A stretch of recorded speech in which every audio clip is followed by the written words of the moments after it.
आपको पता है बैंक हर साल लाखों ग्राहकों से करोड़ों रुपए सिर्फ चार्जेस लेकर कमाते हैं। हम बिना जाने ही वो चार्ज भरते रहते हैं। आज को सिखाएंगे कि कैसे बैंक चार्जेस से बच सकते हैं, अपनी मेहनत की कमाई को बचा सकते हैं। दोस्तों, मेरा नाम इमरान खान है और आप देख रहे हैं आपका अपना चैनल फाइनेंस का फंडा का। हमारा टॉपिक है बैंक चार्जेस होता है और इनको क्यों लगाते हैं। पहले ये समझें कि बैंक चार्जेस लगते क्यों हैं। कि बैंक सर्विस फ्री नहीं होती। आप एटीएम, एसएमएस, चेक या अदर फैसिलिटी का यूज करते हैं तो बैंक ऑपरेशनल कॉस्ट रिकवर करने के लिए चार्जेस लगाते हैं। कौन से चार्जेस हो सकते हैं? तो इसमें सबसे पहला है आपका minimum balance penalty.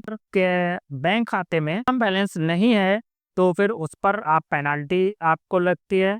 ATM withdraw charge limit cross करने पर आपको 15 से 20 का ट्रांजेक्शन का जो है वो चार्ज लगता है। एसएमएस अलर्ट चार्ज भी आपको 15 से 30% लगता है। बाउंस चार्ज 300 से 500 रुपए लगते हैं। ट्रांसफर चार्ज कुछ बैंक में लगता है, किसी में नहीं भी लगता है। डिपॉजिट और विड्रॉल चार्जेस लिमिट क्रॉस करने पर है। ये सब कॉमन चार्जेस हैं जो बैंक आप पर लगाती है। करते हैं कि मिनिमम बैलेंस पेनाल्टी से बचने के लिए मिनिमम बैलेंस पेनाल्टी से बचें। सबसे ज्यादा लोग मिनिमम बैलेंस पेनाल्टी से परेशान होते हैं। कैसे बचा जाए? सबसे आसान तरीका यह है कि आप तो बैलेंस अकाउंट खोलें, फ्री अकाउंट यूज करें। बैलेंस मिनिमम की जरूरत नहीं होती है। आपका डिजिटल बैंक का इस्तेमाल करें। आपको मिनिमम बैलेंस से परेशानी नहीं होगी। हम चार्ज से उससे बचने का तरीका है कि फ्री ट्रांजेक्शन लिमिट ध्यान रखें। आपका near by bank ATM use करें, यानी कि जिस बैंक का आपका एटीएम है कोशिश करें उसी बैंक का एटीएम को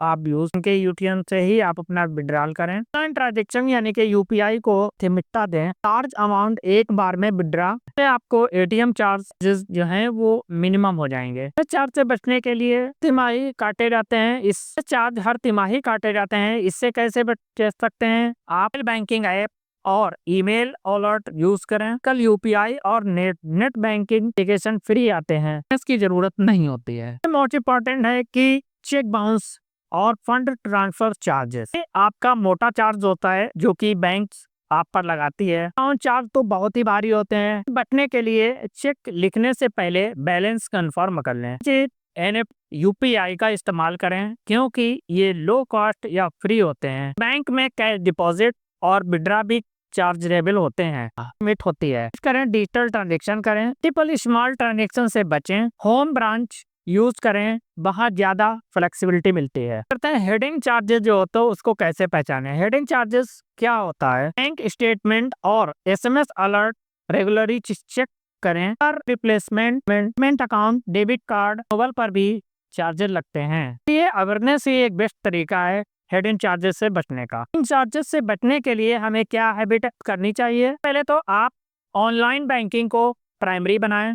अकाउंट टर्म एंड कंडीशन पढ़ें। से ज्यादा अकाउंट ना खोलें। Just payment UPI card use करें। कस्टमर केयर से चार्जेस की रिक्वेस्ट करें, कई बार आता है। कस्टमर केयर से चार्जेस की रिक्वेस्ट करें, कई बार ऐसा होता है कि ये मिल जाता है। तो हमने देखा कि बैंक चार्ज से बचना मुश्किल नहीं है, बस थोड़ी अवेयरनेस और स्मार्ट बैंकिंग हैबिट अपनाने की जरूरत है।